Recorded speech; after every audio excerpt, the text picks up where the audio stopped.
Today, I took my Royal Enfield Himalayan for a ride and I got pulled over by the police. What happened next is crazy. Stay tuned to find out. So it's been a kind of cloudy day. The sun has been hiding behind some clouds. I'm not very sure if this is the smoke coming from Oregon or California, but typically the wind will blow from the west towards the east. So it's kind of a cool day today. I tried to dress warm. I thought I was warm enough, but apparently I was mistaken. You can look to the left, you see the colors of the trees changing already, the leaves, they're turning yellow, those beautiful fall colors. So that tells you winter is just around the corner. Fall and winter surround the corner. So, with nothing to do this afternoon, I thought it would be a good day to go for a ride. Packed my energy drink and then also my camera gear in the bag. I don't have panniers or a dedicated bag for this motorcycle, so I just used a little bag I have and put my stuff in there, strapped it to the tank. Those side rails on the sides of the tank come very handy because you can use those bungee cords to attach pretty much any little bit of cargo you have to the tank. So here I'm heading up north. As you can see, the sky has that grayish kind of color. There have been some very huge, monstrous wildfires in California. And on this ride, I also found out the sloughs, which are the small bodies of water you find in these fields. You can see those on Google Maps. Many of them were dried out. So that reminded me that we've gone many days without rainfall this summer. So here is gives you an idea of where I am, somewhere up north, close to the Canadian border, and you can see the sky has that grayish color.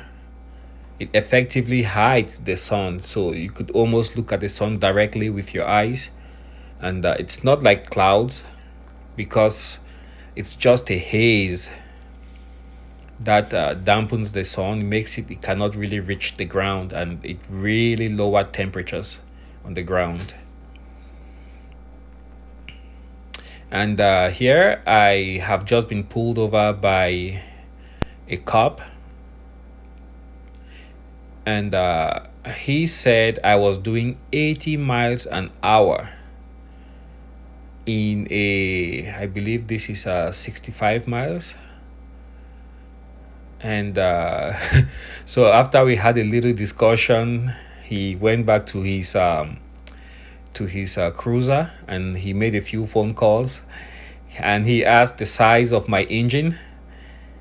I told him that it's 411 cc's, and look at the bike. It's not really like a sports bike, street bike. It's an adventure bike.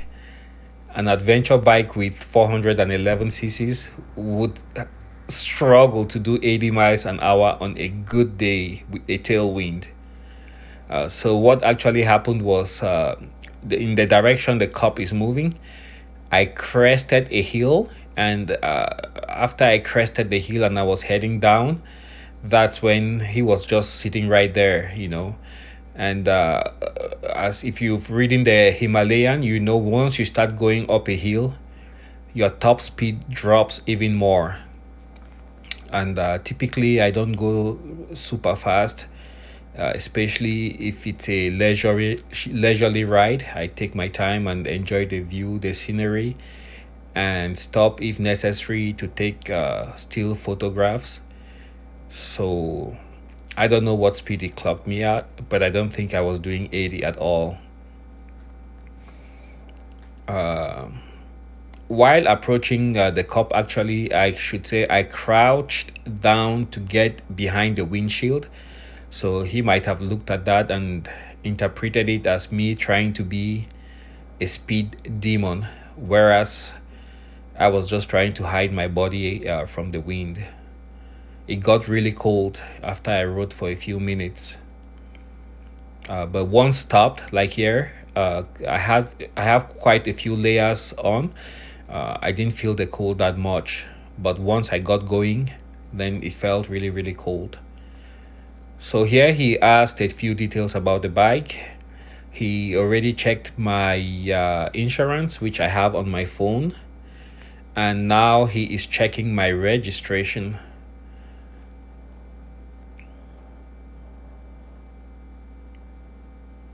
In the background, you can see a pump jack pumping out crude oil from the ground. And to the right, you can see a small slough. So everything checks out, gives back my license, and boom, fist bump. And he's interested in the bike. We talk about it a little bit. And after that, gives a few words of advice, and then he's on his way. We're getting towards the rut, which is the season when deer and other animals out here reproduce to give birth in early spring the following year. So he told me to actually watch out for deer, moose, and even the birds. The Canada geese. Those things, if you smack them going 60 miles an hour, you could get really hurt. So I thanked him, and no warning or anything. So he was really a cool cop. Didn't have an attitude. I didn't have an attitude. We just had a nice conversation, and here I am back on my way. So was a really cool interaction, and I thought I would share it with you guys.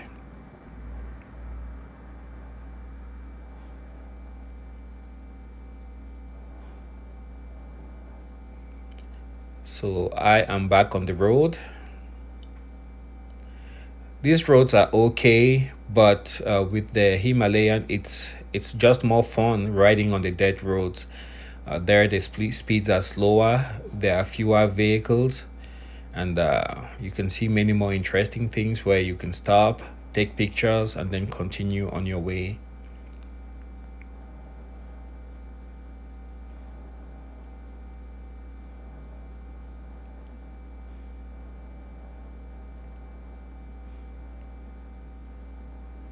As it gets colder, I realize I will soon need to have some form of baggage where I can have rain gear and also more layers to put on when I'm riding out.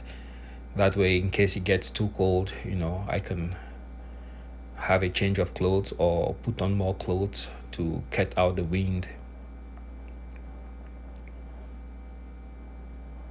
But as always, the bike performed flawlessly, delivered power as expected, and also I had no problem going up steep hills, and even when going down the slopes or inclines, you just kept back on the power, and the engine would slow you down a little bit. By the end of this ride, I was almost at 400. I was close to 400 miles, and I could hear the engine, clatter a little bit more than usual. So I'm definitely in need of the valve adjustment and also an oil change. I am still torn between what type of oil to use. I've seen different brands being used, but it seems the consensus for Royal Enfield engines is the Motul 5100, and that's what I will be looking into. I'll try to get that oil today or whenever, as soon as I can. But I won't be riding the bike anymore after today until I do the oil change and also the valve adjustment.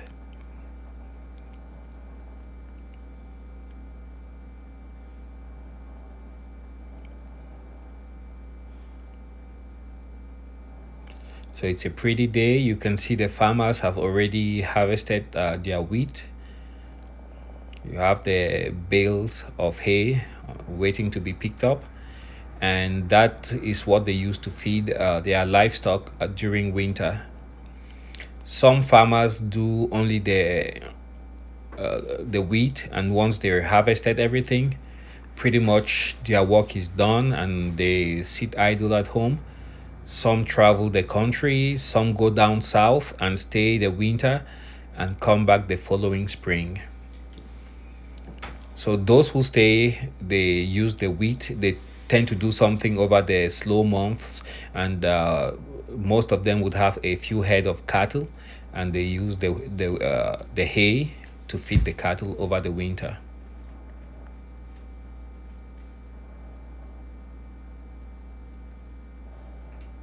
So this is just a few more views, and this is an area called a town called Powers Lake.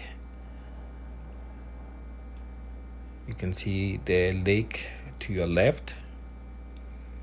It's a nice, beautiful town. On the right, you have a truck stop.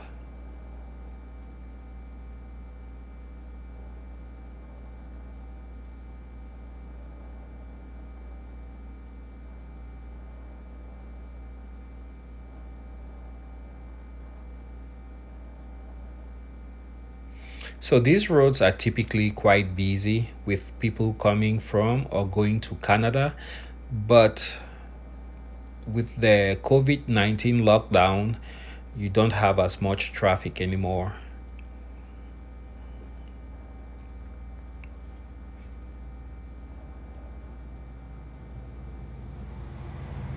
And as of September 15th, I should say Canada is still on lockdown. So leisure travel, vacations are not allowed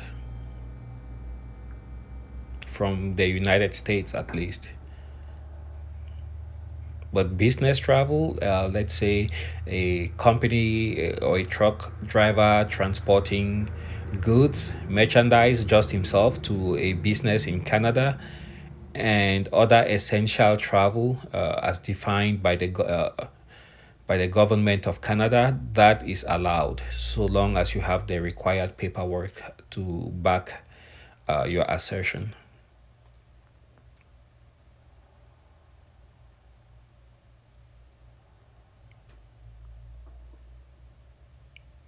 Yeah, so this is still just traveling around the area where I live. I hooked up a new microphone, so some parts of this clip you can hear the engine of the bike, the sound of the engine, and for the rest of the clip you can barely hear anything. So my thought is that probably the connection to my camera got tweaked a little bit, so I wasn't recording sound, whereas I thought I was.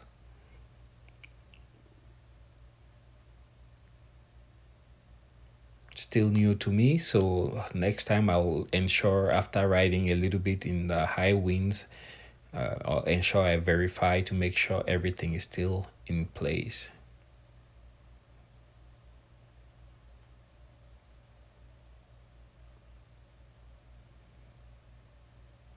On this day, I saw a couple of bikers. Apart from that, it's getting cooler and you have fewer and fewer people riding bikes. And even if you do see them, it's mostly in the bigger towns and they were just going a short way. Fewer people this time of year would take a road trip on a motorcycle because the weather here is very unpredictable.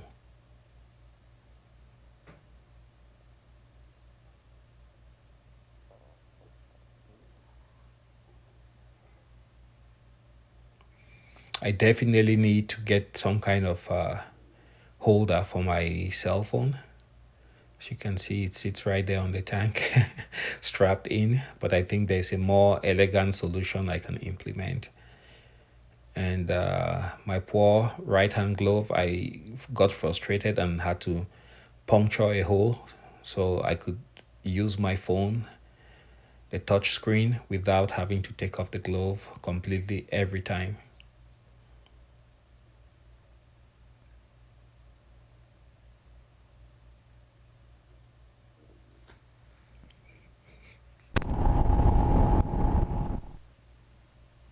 So still a few shots.